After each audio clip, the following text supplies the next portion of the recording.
Are you struggling to close deals? Cold outreach is wasting the time of both the buyer and seller at every stage, especially when sellers are using shallow and outdated data. Your organization can overcome these challenges with technology that translates comprehensive, high-quality buyer data into real-time insights. These deeper insights empower sales reps and teams to adopt the habits of top performers, which leads to better outcomes, like more pipeline, higher win rates, and larger deals. We call this deep sales. And we've built the first deep sales platform with the next generation of LinkedIn Sales Navigator. Right now, you can try LinkedIn Sales Navigator and get a 60-day free trial at linkedin.com/trial. That's linkedin.com/trial for a 60-day free trial. Let LinkedIn Sales Navigator help you sell like a superstar today. Just go to linkedin.com/trial and get started.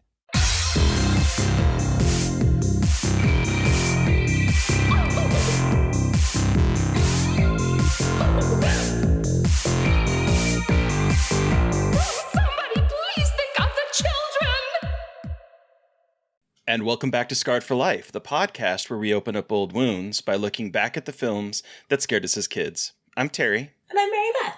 And each episode, our special guest brings with them a movie that traumatized them as a child. This week, our guest is author Chris Grosso. His latest book, co-written by former guest and friend of the show Preston Fassel, is Necessary Death, What Horror Movies Teach Us About Navigating the Human Experience. Welcome to the show! Yay, thank you so much for having me. Jazzed to be here. Thanks for joining us.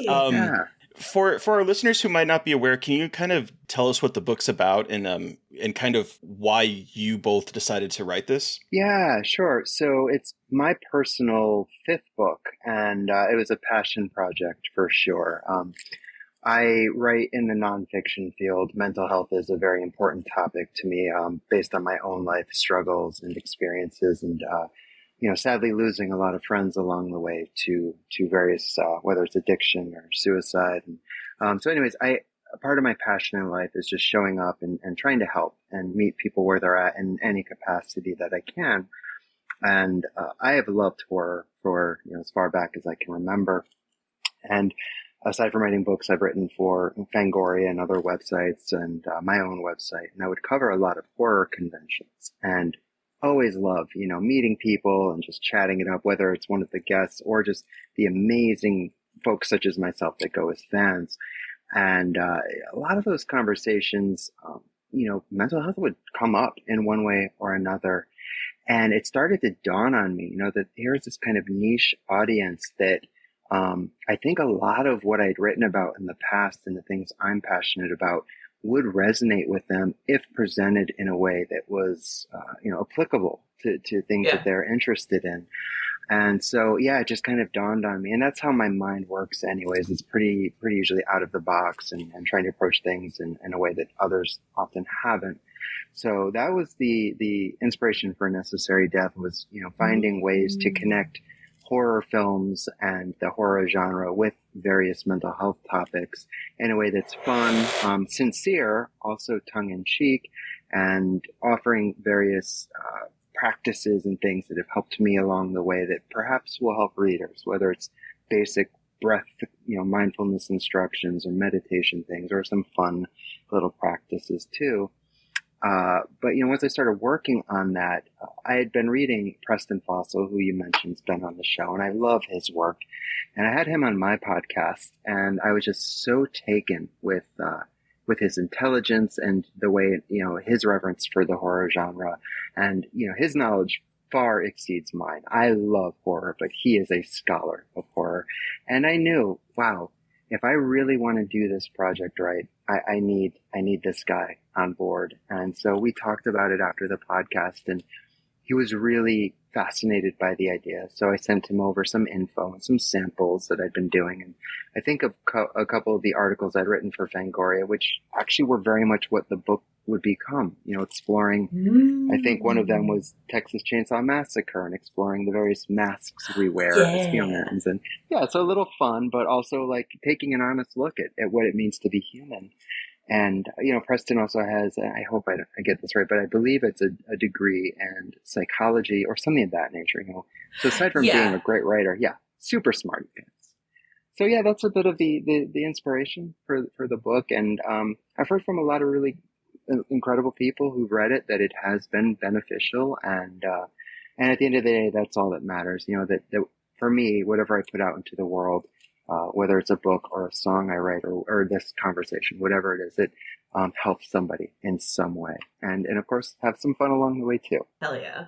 Yeah. Your focus before this was working in mental health, or the books you'd written before were more like mental health and healthcare, like kind of that kind of focus rather than film focused? Yeah, great question. And yeah, so they are all part autobiographical. I always use myself as a test subject. I throw myself under the bus. I am very vulnerable, and I share the myriad ways in which I have fucked up and been a fallible human, because that's important to me. You know, like I think once I get vulnerable and very real about, you know, my own shortcomings in life and also my triumphs too, but really just like showing the ways in which I've been unskillful and I could have done better, and ways also that I've learned to be better and show up more skillful and embodied in the world. When I, not just in writing, but, you know, I've been very blessed to speak at pretty major conferences, and you know, anytime I just show up in any capacity, when I do that, I feel like more times than not, it's an invitation for the people in the audience to let their guard down too. Let's remove some of that heart armor and let's get really real about what's going on in life.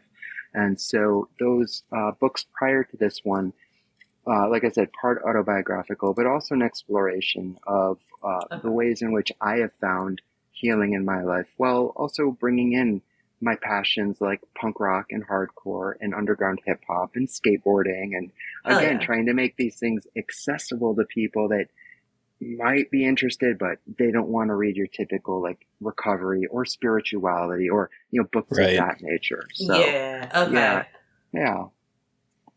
And I think I found ways to incorporate horror in every single one of them, like, because that is such a passion of mine, but they were not strictly horror based or film based. But yeah, horror always finds its way into everything I do, because yeah, it's a great love for sure. Your book looks back on some iconic horror films, and I'm curious, as you were doing research for this, was there anything that surprised you as you were digging into the films, or was there something that you took away that just kind of surprised you at what you found? You know, the biggest surprise for me was what I learned through Preston.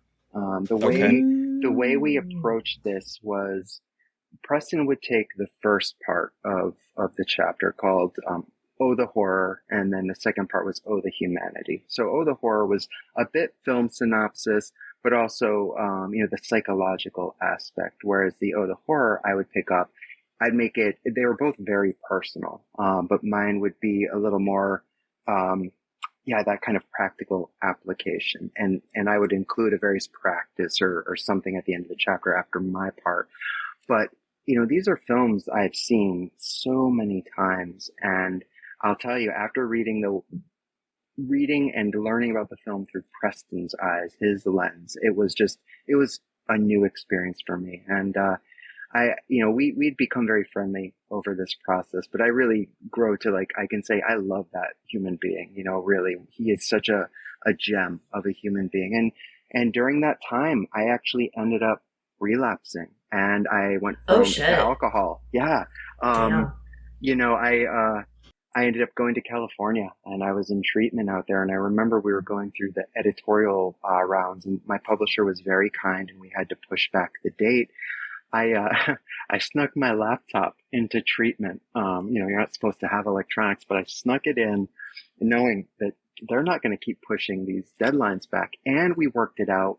Tuesdays are publishing days for books, and Halloween fell on a Tuesday last year. So we were like, oh, we have to release this on Halloween, which meant that we had to move the editorial deadlines up a bit. And so, anyways, I have this funny picture. I'll show you guys after. I know people can't see it, but I would sit in the bathroom of the room in this rehab program I'm in, and I would sit on the toilet and I'd put my laptop on the back of the toilet, and I would just start writing my edits. And I had a little notebook too. So while, you know, I printed out, because I don't want to get in trouble, but I made pretty good friends with someone who worked there, and they printed out the rough draft for me with all the editor's notes. And so I had that, and I would have my little journal, and I would make my edits, and then I'd go in between groups and start, doing my edits in the Word document. And then I found a way, because, got to get creative when you're in rehab, but I found a way to get online and send the edits back. And it was pretty wild. I've never, ever Holy gone through shit. edits like that. So yeah, most people don't know that, but I die laughing, when I think about it, because yeah, it's pretty wild. That's fucking crazy. Just Yeah. casually Wow. editing your piece, like your book in rehab. on a toilet in rehab. I will say though, whatever. I cringe sometimes, because I usually will go back and read my books one time after they come out, and that's it. And I don't like reading my stuff. There are points where I feel like I could have done such a better job, to be honest with you, but based on what I was working with, I did the best I could. Had it to do over again, I think I could have done a bit better, but Preston's part, I don't think could have been any better. So he carries the book in a lot of ways. I've got to give him a lot of credit. And, but anyways, I am happy. It's out in the world. It's the little book that could. It took over 5 years. And oh wow, I got to give my literary agent, who represented both of us, on a lot of credit too, because she knew how much I wanted this to come out, and as much as she wanted me to let it go, she knew I wasn't going to, and she hung in there and found us a great publisher for it, and I'm so happy it's in the world. So yeah, and that was awesome. That was an ADD answer to a very simple question about what did I learn. It's amazing. But I think it really goes to show like how much love is put into the book and in any book, and what we as creatives and writers will do to put our art into the world. So no, it's a great story. Yeah. Okay. But sorry, Terry. No, go ahead. I was just gonna ask, because you mentioned how much you love horror, and obviously horror is a huge part of your life. How did you get introduced to the horror genre? Same brain. Yeah. So when I was a youngster, I was probably 6, 7-ish. I was living in Milford, Connecticut, and I remember I had a couple of friends that lived on the same street as I did, Maple Street in Milford, and we loved skateboarding, and we would hang out, and we would do sleepovers. And once our parents went to bed, I think it was my friend Adam. His parents had HBO. And I'll never forget that old school HBO logo, and it kind of like comes around in a circle, and the music. And sure enough, if we were lucky, Friday the 13th would be on, or, a Nightmare on Elm Street. Also, I think it was USA Up All Night back then was the thing. They would have movies. And we had a station, WTXX Channel 20, and they would do something. It was either Saturday or Sunday afternoon called Spine Tinklers. And that was the first place I remember seeing Texas Chainsaw Massacre, and a lot of other films that, some were, phenomenal B movies that were just fun to watch, but there were some great ones on there too. So that was how I was introduced to it. So not only was it the joy of watching these movies as a youngster that I knew I had no business watching, but being super sneaky and like we're getting over on our parents, and that just made it that much more, scandalous. So that was, my introduction. And I loved everything about it. Just being scared, the unknown.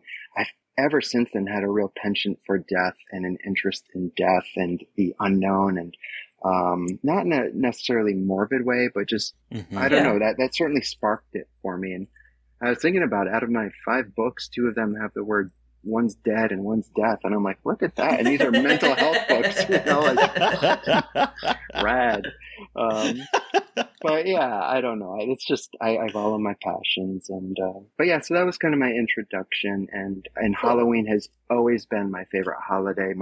Wherever I live, my apartment, it is Halloween 365. I'm that guy that's on Fright Rags or Cavity Colors, and I'm always buying the limited edition of there you go. Yeah. Right.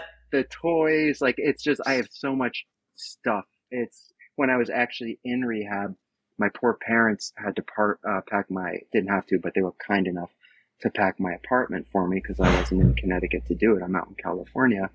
And my mom, I remember, she's like, Chris, you have so much stuff, so many toys. And I'm like, Mom, they're amazing. And Anyways, yeah. I'm moving right now, and I have a similar issue of like I Yeah. have so much shit, and like I love to Yeah. collect stuff, and I like have Yeah. so many things, and it's nice until you have to pack it and to move it. I And know. you're Yeah. like, Physical oh my media is great God.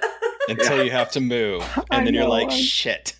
Yeah, I can't say Oh. this. It's a little humbling, but here I'm at 46. I just moved back from California to Connecticut, and in the interim of like getting back on my feet, I'm at my parents right now, and thank God bless them. They're such wonderful people to let me come back here. But their basement, all of my stuff has been in storage there. And the other day, actually this weekend, I was going through it and I found these 3 tubs of just my toys and my prints, like that I've so carefully framed. And oh my God, my heart was just like, my nerd heart was so overjoyed. And so I brought like one box, and it was so hard, of like all this stuff, just the essentials to like put over on a bookshelf up here. So I had some semblance of feeling like I'm home. Like you're and home. Yeah. yeah, but it was so really though, just like so hard to pick. But yeah, I'm an 11-year-old for life. There's no way around Oh, it, and yeah. I've accepted that. Heck It's all yeah. good. Oh yeah, Yeah. absolutely, Yeah. absolutely. Do you I'm remember glad the I'm with my first? people. Oh yeah. Do you remember the first horror movie you ever saw? Oh God, I can't say that I do. Okay. I'm sure that I loved it. When I think back to like the first ones I remember, I'm thinking like The Wraith. I remember the first one that really scarred me was Stephen King's It. Okay. And that was when I was a little bit older. But that one, I remember watching it on TV as a 2-part series, and it fucked me up. And my mom laughs about it to this day because I don't know. Something about Tim Curry as Pennywise was just gnarly. To this day, I Iconic. still try to watch it and it fucks me up. It's gnarly. It's creepy as is. hell. Like it's Yeah. silly. It feels campy, but still kind of terrifying at the same time. Yeah, there's something about the way Stephen King films, and as the endings often, kind of like go off the rails, those made for TV ones, right? Yeah. But like even Yeah. what was it, Storm of the Century? That one fucked me up, and yeah. where he's like flying with the kids, and I'm just like, Jesus. And I love Stephen King so much for that reason. We were transparently, he was our first like dream to write the forward for this book. He's a person in recovery from alcohol, yeah. and he's very aware of mental health, but pretty impossible to get to. I will say though, I couldn't have asked for a radder second forward author. I actually recorded a video. I wanted this person so bad. Previously known as David Wong, but Jason Pargan from John Dies at the End. And I fucking love the John Dies at the End series. I love the movie. I love his series, the Zoe Ash series. I love post-apocalyptic shit like that. Jeremy Robert Johnson and Robert Brockton, people, I really love their stuff. So when Jason said, yeah, I'll write the forward, it was just like, holy shit, is this real life? And a really quick, awesome. cool little tie into that was when I was in rehab, I found out that he said, yeah, I'll do it. And, I met my then sponsor because I do a 12-step program aside from other things. But, the minute I knew he was going to be my sponsor was we were in his car going to a meeting, and we were talking about books because he's a huge book nerd. And I was like, so who are some of your favorite authors or books? And the second one he said was, Jason Pargan and John Dies at the End. I go, I just found out last week he's writing the foreword for my next book. He didn't believe me at first. And I'm like, do you like Jeremy Robert Johnson? And he's like, yeah, Skullcrack City. And I'm like, yeah. I go, he just wrote an endorsement for it. And so he didn't believe me. I showed him the emails, and then I'm like, you want to be my sponsor? He's like, yeah. So life's crazy. It's really That's weird. That's wild. That's That's so awesome. cool. Yeah. That's so Yeah. cool. Yeah. So I'm really grateful. Life's been really good to me. It's been very hard, but it's been so, when I show up for it, it's been a wonderful. So yeah. Cool. Yeah. Well, before we talk about your Scarred for Life pick, though, I do want to know, like, do you still get scared from horror movies at all now? Like, are you easily scared? Not easily. Okay. I mean, honestly, I think, and not so much from films, but, being a person in recovery who, I live with co-occurring, I have major depressive disorder, and, I've been through, you name it, I've been through it. I have sadly lost a lot of people, at 46, whether it's overdoses, whether it's suicide. So when you experience that to a point in life where it never gets easier, but it becomes familiar. It's hard for a film, Yeah. to scare me. I was actually exploring a really gnarly abandoned place here in Connecticut. I don't want to. I posted some pictures, so in case anybody listens, I promise them I wouldn't disclose this because it's Yeah. trespassing, and I love abandoned, but it was an old psychiatric hospital, and Oh, wow. and one of my friends and her cousin, they go all over to New York, Connecticut, and they explore these places, and I absolutely love them. And it was my first time though going to this one, and it was an old psychiatric hospital. There was a lobotomy room. There were still, things that they used for experiments. I mean, it's fucked up. I guess some Wow. of the ghost hunter shows that film there, I didn't know any of this going into it. I just knew it was a cool abandoned place that I wanted to see because I love that stuff. It's beautiful to me. But as I was there, my friend's cousin was telling me some of the stories, and she has a deep reverence for this, so she's very passionate. She actually goes in and cleans these places, and sadly, people go in and graffiti them. She's not like that, nor am I. But I share that because I was saying to my friend who's her cousin, they had spent the night at a place out in New York that's even bigger and spookier. But she was saying she's also a person in recovery, and she said, somebody asked me, "Don't you get scared?" And she's like, "No.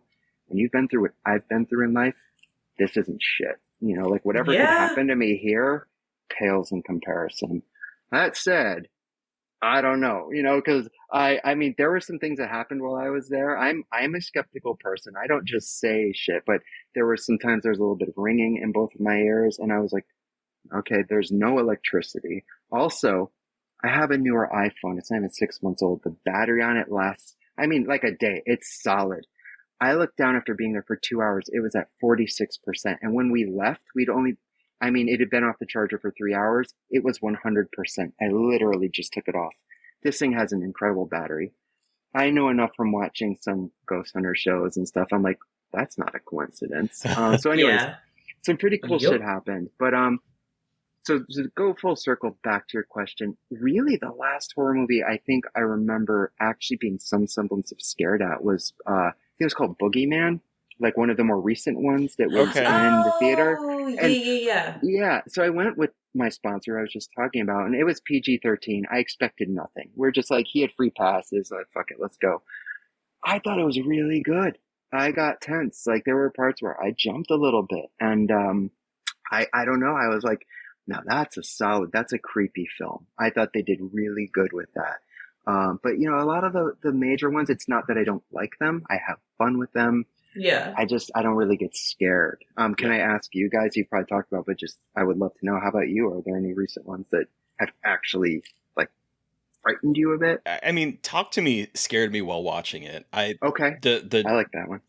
Some of the moments in that really, really did affect me. Sure. Honestly, my go-to answer is Hereditary. Hereditary just fucked me up. That's my horror movie of the decade easily. Fucked me up too. It's not out yet, but Long Legs. I saw it, and it scared the shit out of me. And that's the first movie in a while that's left me feeling so uncomfortable. So that's going to be my answer for a bit, I think. Yeah. I can't wait to see Not it. trying to overhype it, everybody. I know everyone's annoyed, but I thought it was scary as shit. I actually did. No hyperbole. It made me a little bit afraid because I saw it in LA, and I was a little bit afraid to go into my dark hotel room. For a split second, I was like, will he be there? Whoa. So yeah, that's mine. I've been waiting on that. It's Nicolas Cage, right? He's in that? Yes. I've been waiting on that for a minute. Okay, that's great. It's very good. I loved it. Can I tell you honestly, and it's not a horror movie, the scariest movie I have seen in a very long time, to the point where I saw it back in December of last year, and it still fucks me up to this day. Was Leave the World Behind, Netflix movie. I don't know if either of you saw it. Oh, I haven't seen that. Is that the Mahershala Ali movie with Julia Ethan Roberts? Hawke. Okay. The Sam Esmail film. Yeah. Yeah, that fucked me up. And it fucked. I went into it. I love post-apocalyptic. Let's do this thing. Yeah. But it really hit me. And then I was doing a little research afterwards. And then I saw Obama's production company put it out. And then I was watching an interview. It's based on a book, but with the director who gave notes on the film to Obama. And Obama said, yeah, minus 3 little changes, this is all pretty much, this could happen at any time.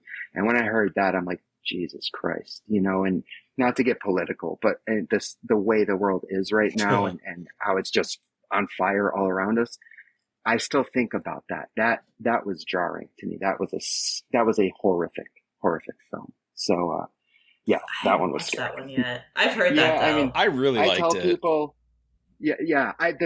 First of all, I thought it was a beautiful film. The cinematography was really well done, great acting. But I don't know.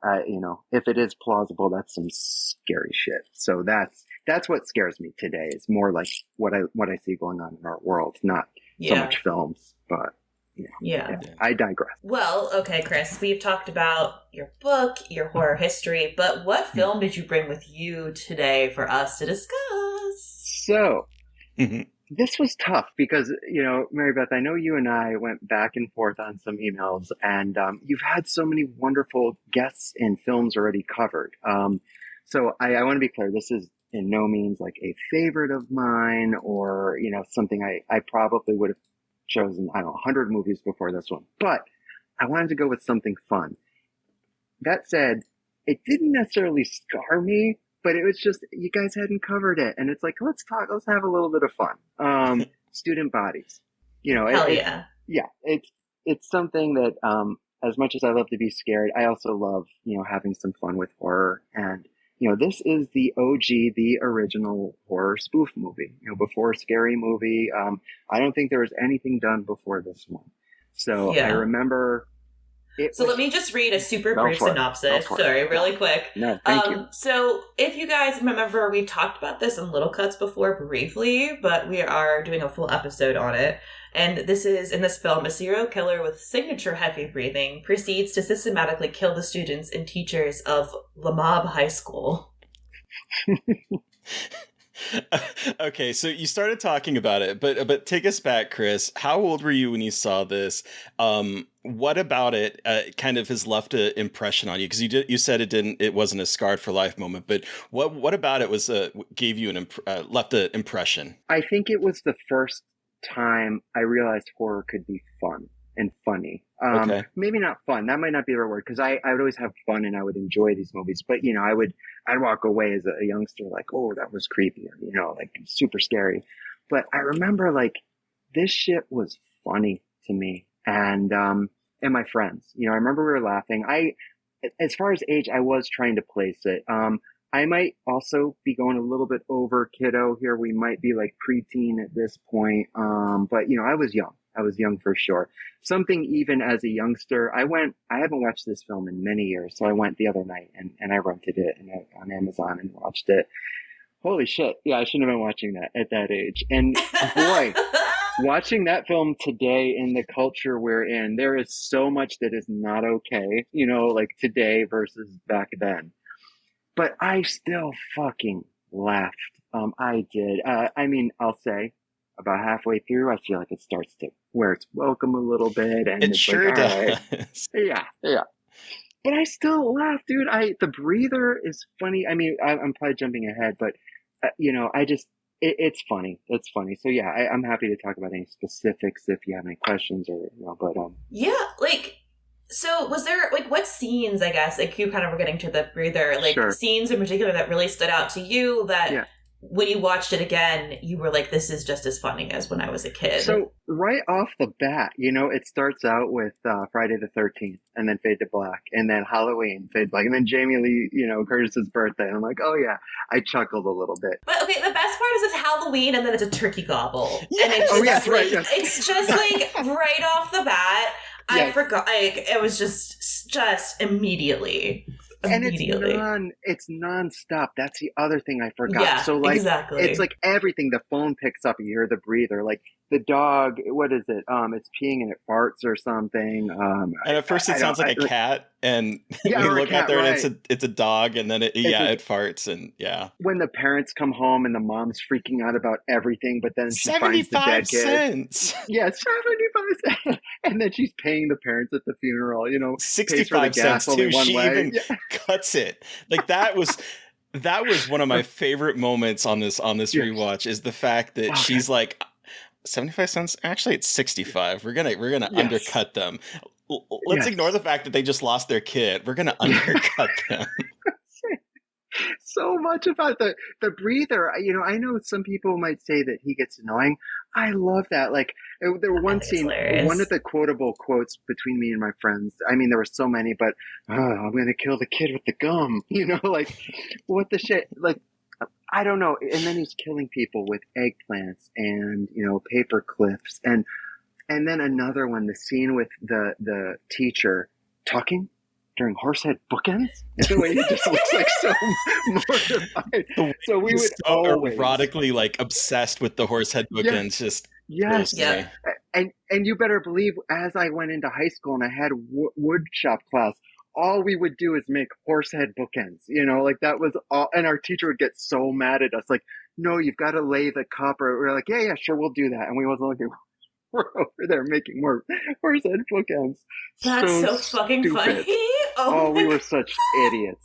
I mean, but even up to like I said, it doesn't stop the football game with the Yeah. with the little kids, playing, and then the kid gets the football. I'm bad. Yeah, I know it. And then I'm the guy, bad.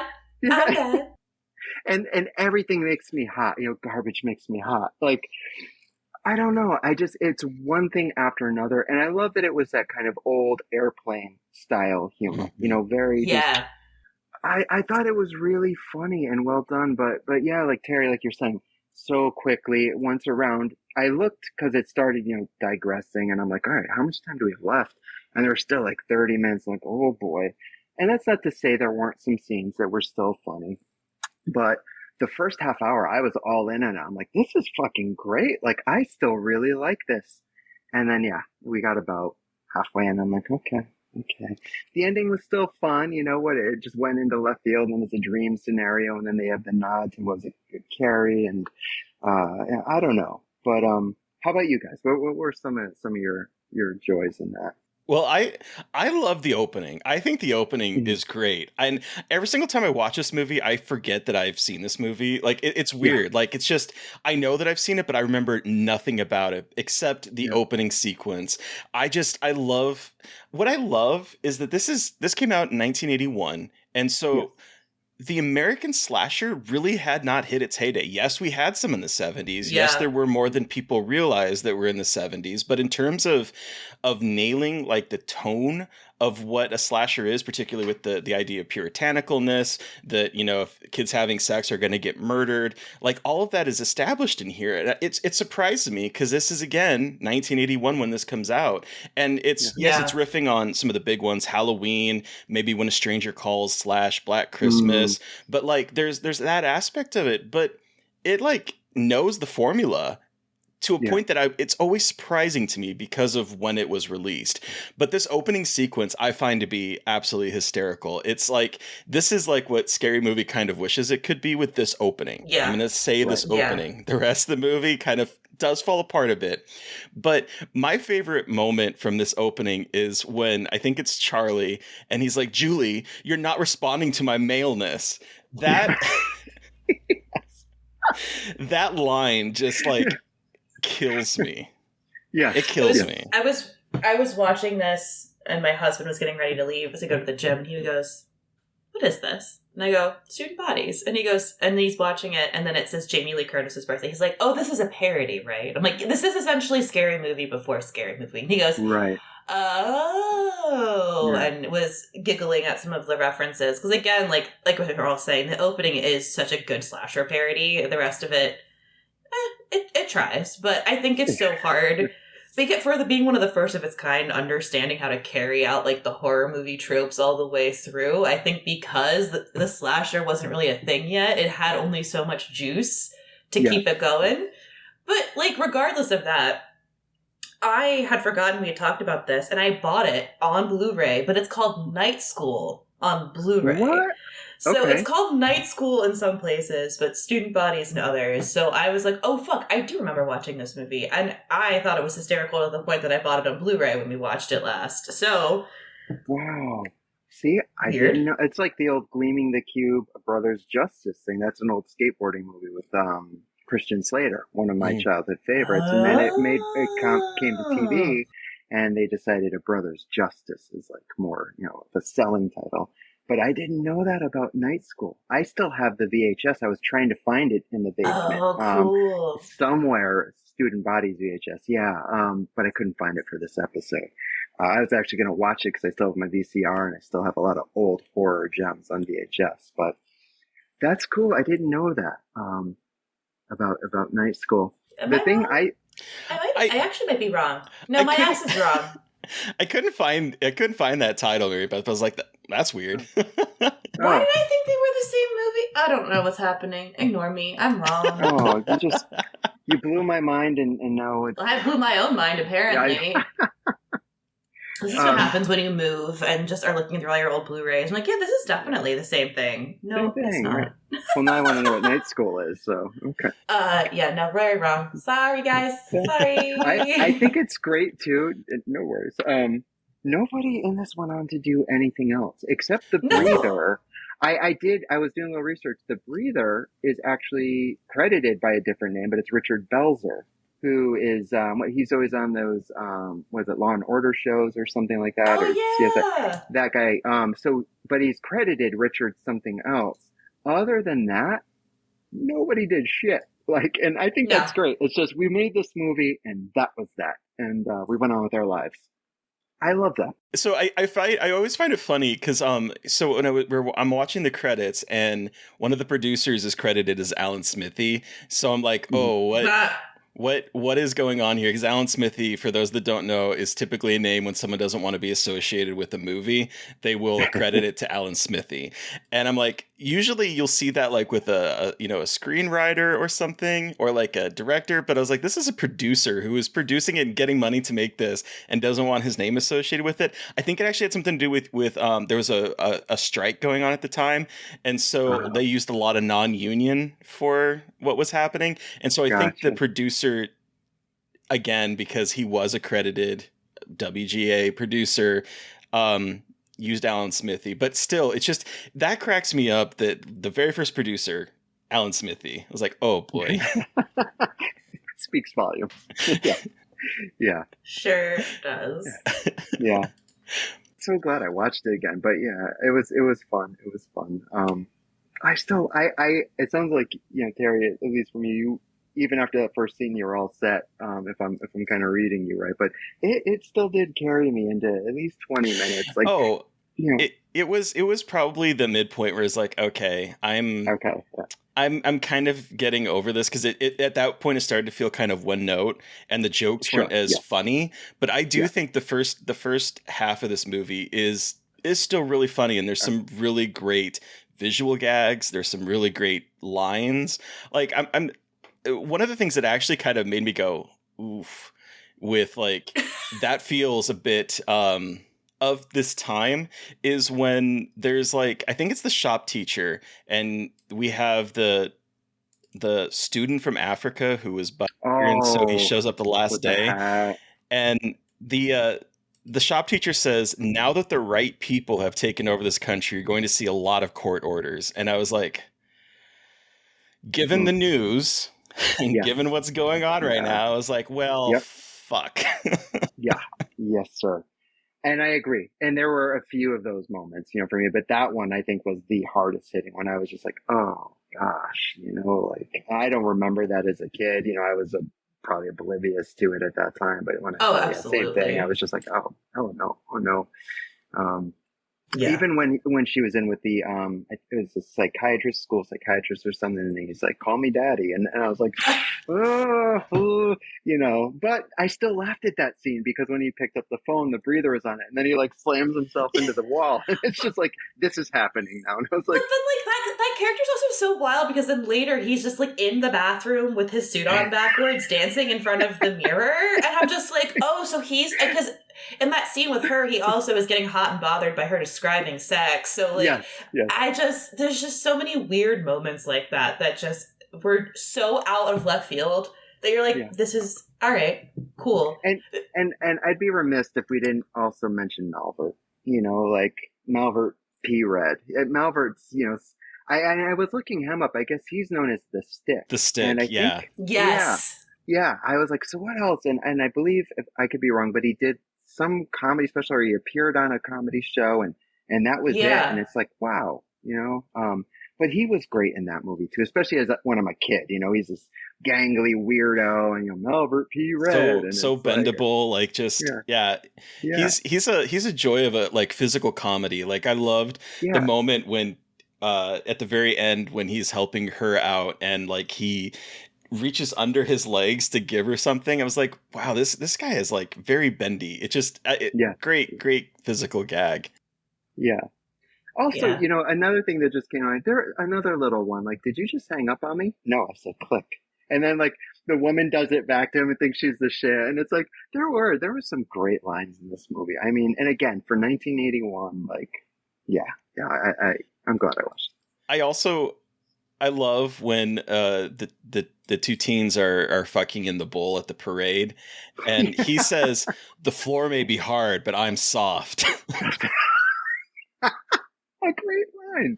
I'm like, are you kidding me? Yeah, That's great. That yeah. is Oh, another thing I just thought of too was I'm talking through a rubber chicken. That was another Yeah. thing me and my friends to this day, like if I see a rubber chicken, I still think of student bodies. So, while we were also in there making horse heads in woodshop class, we were even into like my 20s. We were buying rubber chickens, and like we would gift each other rubber chickens based on student bodies. Like if we saw a rubber chicken, it was still funny because it just brings you back Oh my to that point of God. your life. Yeah, I mean, so second half, yeah, okay, could live without it, but the first half made enough of an impact and brought enough joy to me and some of my friends that even so many years later, like rubber chicken, it's just, I don't know, I pretty love funny shit. that. Yeah, yeah. I love how So, much of an impact it had on you and your friends that you were like making horse head bookends yeah. and like that's I so mean, cool though. we were also idiots, and we were living in this small town, East Haddam, and there wasn't much to do. So we were skateboarding on cul-de-sacs and sleeping over each other's houses when we could get our parents to drop us off. And, yeah, we weren't in a big city. The nearest grocery store was like 25 minutes away. Movie theater was half hour away. So we just, we had to be creative, and mhm. along with that came being just idiots. So, but in a fun way, I say that lovingly, like we were Mhm. lovable idiots, and well, most people probably hated us, but we liked each other, so it worked. It worked. Two of my favorite moments also from the film are when we get like this break and we're watching this man and he's talking about in order to achieve an R rating we need Yeah. this or this, and he's like, we don't have any of that, so fuck you. And Yes. Yes.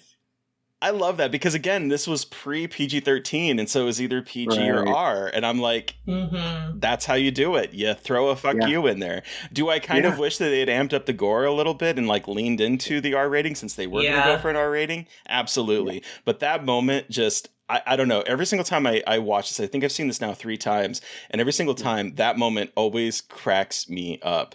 That one, and then I Yes. also think this might be the only movie that has, we usually have like a killer POV, and this has Hmm. a coming POV. Yeah. When he is in the locker room and just like the Yes. With the camera falls over because he's orgasming. I'm like, this is absurd. This is yeah. absurd. Yeah. What is he like? I'm touching myself where my mother told me not to, or something like that. That though, that I started to get a little uncomfortable too. I mean, yeah, it's funny, but like again, this day and age and with everything going on, it's like, but yeah, that scene was funny. And then I was reading there's a bit of conjecture around the phone scene earlier and the stuff spewing out of it. Was it supposed to be milk or was it something Oh. else? And Uh, I don't know. The verdict seems to be out, but for what it lacked in gore, and I agree, it could have been, if they leaned into it, could have been more fun. I mean, all those paper clips, like when the mom sees in the person in the bed, I was like, that is pretty well done. Like that's kind of I fucked up. know. And like there were some interesting like moments like that where I liked how they were parodying kills with such a weird way, like it's such a weird death sequence, but Yeah, and there's plenty of other alas. shit they could kill with, but I'm gonna go with the most ridiculous shit I could find. I'm gonna kill him with an eggplant and whatever. Like it's just, I love it. I was gonna say something else and I spaced on it, but anyways. one of Oh, the you things. know what I was gonna say? Oh, Oh, you go go ahead. ahead, No, Tony. I'll please come back to it. go ahead. I was gonna say, and we get a lot in this day and age now, and even older movies of like the behind the scenes and the extra footage and the, the making of. This is one I was thinking of. God, I would have loved to have been in that writer's room or just know more about why the fuck, where did this idea come from? Like, what's the story behind this? Like, were you just on a bunch of fucking acid or like, what's going on? How did this movie become what it is today? And I couldn't find any of that. I don't know, maybe it is out there, but this is something that I would really, really be fascinated by. Like that movie, The Room, Yeah. like one of the worst movies of all time, but one of the greatest movies of all time. Learning about that film and just the insanity of that Tommy Wiseau or whatever. Like, I'm so glad that like I know the story behind that movie now. I Yeah. would love to know that about Student Bodies. Though maybe not. Maybe it's some boring ass story. And it's just like, yeah, we're gonna put this out and make money, and that might ruin it a little bit. But I don't know. If anybody knows and is listening to this, please please let us know. Info. Yeah. So I think we need to talk about Toby, the main character. Because what surprised me about this is, again, we are 1981, and I'm thinking about the movies that have come out in the 70s that this would be riffing on. And yet it knows that one of the big things that's going to be that everyone's going to think about in the future is the fact that she is the kind of virginal girl, right? Where she is very repressed. Yeah. And the whole thing is actually about how she is repressed sexually. And that becomes like the big revelation towards the end. And I'm thinking, okay, but what is this based on? Like, why is this a joke here that has since then become a thing that people think about and associate with the final girl? Is that they're, kind of butch? There's a comment, one of my lines that I think is very funny is this: would you trust a girl who looks like Prince Valiant in a plum sweater? Like when they talk about her, and I'm like, that's funny, but where does this kind of, boyish, virginal joke come from that they use it on here? Because if you think back to like, Black Christmas, main character, she was pregnant. You think back to Lori, and she's talking about wanting to get with a boy. You're talking about like, yes, Friday the 13th came out, and that you can see that there. But like a lot of the movies from that time period, this is not a thing, and yet after watching this after that, it is a thing. And so I'm really surprised about how that got in here and why that is such a thing that has lasted. That has lasted since then. Yeah, that's so interesting. Yeah, I hadn't thought of that. I mean, obviously, yes, that is such an underlying theme, and it has been in the horror genre, but for its time, well said. Yeah. Good point. It just surprises me because literally this movie is about the fact that she is sexually repressed. And then when she finally gets out of the fever dream from having swine flu, I think. Yes. And everyone is like, it's a very like Wizard of Oz moment. But then after that, she gets killed because she finally gives in. And so it's like, see, if you had not given in to sex, and you would have been the final girl, but because I lost respect for you is what the guy says, and then he murders her. It's like, that's saying something really interesting. Yeah. In my opinion, for a movie that is a spoof that has everything this movie has in it. Yeah. There's some interesting things in here. And I'm just like, I'm with you, Chris. I want to know, what was the nugget that got this film made? Was it basically just the popularity of horror films at the time, and you needed to make a quick buck and there was a writer's strike? Like, what is it? Because there are moments that I'm like, this is an interesting film. Yeah, absolutely agreed. And one other thing I'll share was, I gotta say, again, I don't mean to beat a dead horse, but I actually had like a little notepad and a pen when I went and watched this the other night, because I wanted to jot down some notes and some highlights. But it was one thing after another, and especially in that opening sequence, I started writing things and I couldn't keep up with everything I was laughing at. And I'm just like a 30 Rock episode. Oh yeah.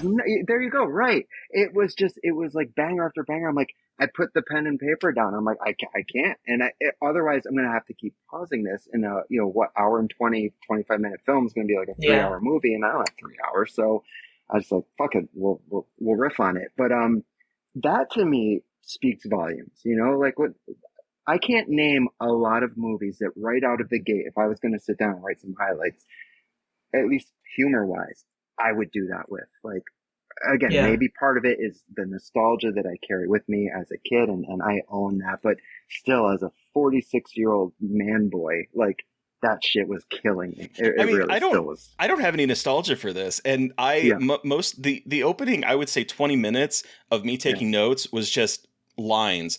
Just remember the Yeah. North one for the test when Yeah. when they pick up and he's wheezing and he says, "I said," Yeah. like, cut the chit chat, let's do it. You can't wash away Yeah. herpes. Like the lines in here are just. All these stairs, I hope I don't die first. You know, sugarless when he steps in the gum. Like, there's so many of these lines that just come one after another. And I'm like, okay, this is really fun. But then also, I do think that makes it a little exhausting because by the end of it, it just feels like you're just getting hit with those in a short amount of time. Right. It's great, but like stretched out to an hour and 20 minutes or whatever. Yeah. At some point, I think it gets a little overwhelming. But there's some great moments, absolutely. And what you just said makes me think maybe that is why, by the halfway point, maybe it's not even that it's not really funny at that point. It's just, it's so damn funny, up to that point. But, to something you said earlier, it is still kind of that one trick, we're so over the top that it's just, you kind of start getting used to it. Maybe one day I will go back and I will start it from the halfway point and I will not watch the first 20, 25 minutes. And I'm going to see how I react to the second half, having not run that gauntlet of just banger after banger and see what happens. Who knows? Maybe it'll still be dry to me, but I might do that just out of respect to student bodies. So I find it very funny, but Mary Beth, what did you think on this rewatch? I didn't think it was as funny. Okay. I still thought it was funny. I still think the beginning was really funny, but again, like, because I was giggling and was enjoying a lot of the humor, and I think a lot of stuff in the second half that got me were like the sight gags more than like the actual like, oh, look at her, look at that sweet baby. Oh my gosh! Because I think that what I like, it's a combination of sight gags and obviously like wittiness in the beginning, but I think the sight gags really kind of take over for me in terms of just that's what seems to be the humor for me from what I just watched it but my brain is broken, and I find them funny, but I think just like, again, after getting this really, really interesting vibes of Scary Movie of what it could have been, and then getting what feels like kind of like trying to be Airplane at the end, it's not. I find Airplane funny, but I also find it kind of boring at the end. So I think I was like dealing with that similar, like kind of that humor pattern from that time as well. I think humor as we know it today, I feel like was being shaped back then. Does that all make sense? I just feel like what we thought was funny and what comedies were shifting around this time. So I feel like this movie kind of encapsulates like, okay, so what is comedy looking like now?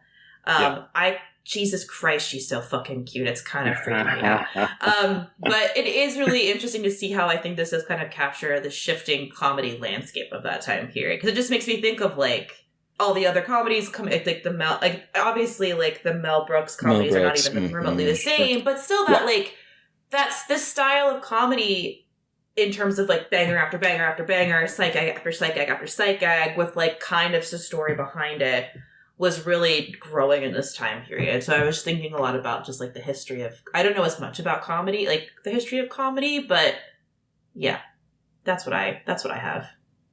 Well said. On that note, do we want to wrap up and give this our rating out of 5? That sounds good to me. Yeah. Cool. Well, Terry, you were up first. How many heavy breathers out of 5 do you give Student Bodies? You know, the thing is that the first 30 minutes to like the first, oh my God. This is why I had to hold her, because she's a ruckus. So the first act and a little bit into the second act, I really do think that this is 5 stars in terms of the humor.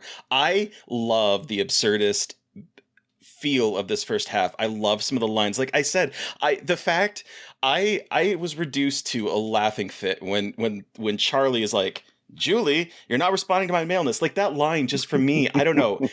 I underlined it. I bolded it. It just that line just kills me. And I'm like, this is really funny stuff.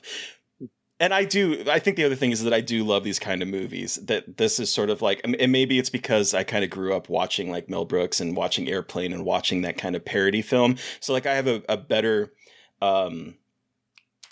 ability to deal with it than some people.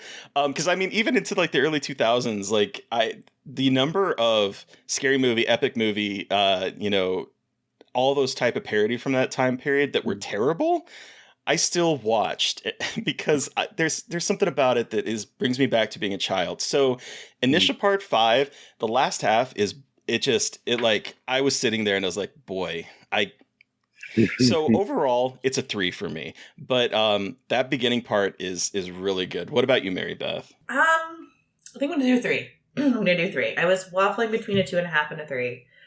But I think there is such a, even with how early it was in the slasher and like this era of horror, the way that the writer so quickly, are you okay? Yeah. Glommed on to what was happening in horror, and that understanding of it is so impressive to see. So while the back half, as we've said, might drag, I think the understanding of horror tropes and the incorporation of them into this is just pretty genius. So it's a 3 for me. And then, Chris, you have the final word. How many heavy breathers out of 5 do you give this? I'll tell you what, you guys were generous. I was going to give it 2.5 based on kind of similar to what Terry was saying. First half, incredible. And then, second half. So half of the movie, I'll give it half the stars. But I will say this, transparently before we got on this chat, I had a pretty rough day today, and I was very excited and looking forward to talking to you guys. But I'm like, God, I wish this was a different day. I wasn't in a good mood. I was just like, I just kind of want to go to bed and just forget about the day. But here we are, an hour after this conversation, and I am filled with joy, and like we laughed, and I actually feel really good right now. So that gives it an extra half a star, and fuck it, I'm going to give it another extra half a star just because of you guys. So I'm going to go 3.5. So it gained a full extra star. Wow. 3.5. 3.5. Not entirely based on merit of the film, but 3.5. We're going on vibes, and that's all that matters. Right. Exactly. Right. Exactly. Yeah. So, yeah. Well, thank you so much, Chris, for joining us to chat about Student Bodies. Where are you online? Where can our listeners find you on social media? Yeah. And the floor is yours to plug away. Oh, thanks. Yeah, I mean, I don't have a website anymore. I lost that while I was in rehab, one of the casualties. But anyways, I am on social media. It's just my name, Chris Grosso, Grosso, with the letter X before and after. And that's Instagram and Facebook and all that fun stuff. And if anyone is interested in my books, they're on Amazon, Barnes & Noble, just by my name. I'm pretty blessed to have some cool publishers. And yeah, but regardless, I thank you guys so much for having me on. This was a blast. And yeah, I'm going to go to bed this evening in much better spirits, largely in part to you both. So well, thank good. you for that. Yeah, I'm so glad. The power of movies. And good friends. Anyway, and horror. And horsehead bookends. And horsehead bookends. And horsehead bookends. Well, listeners, you've heard from us. We want to hear from you. What was your experience with Student Bodies? You can let us know by sending us an email at scarredforlifepodcast@gmail.com, or you can reach out to us directly on social media. I am at MB McAndrews on Twitter and at MB.McAndrews on Instagram. And I'm at Gaily Dreadful everywhere. And of course, follow the podcast on Twitter and Blue Sky at Scarred Podcast and on Instagram at Scarred for Life Podcast. And please don't forget to review, rate, and subscribe. And if you want to help support us, we do have a Patreon. Thank you to Eric Power for our artwork. Thank you to Sean Keller for our music. Thank you everyone for listening. Please stay safe out there. Most importantly, stay creepy. And until next time.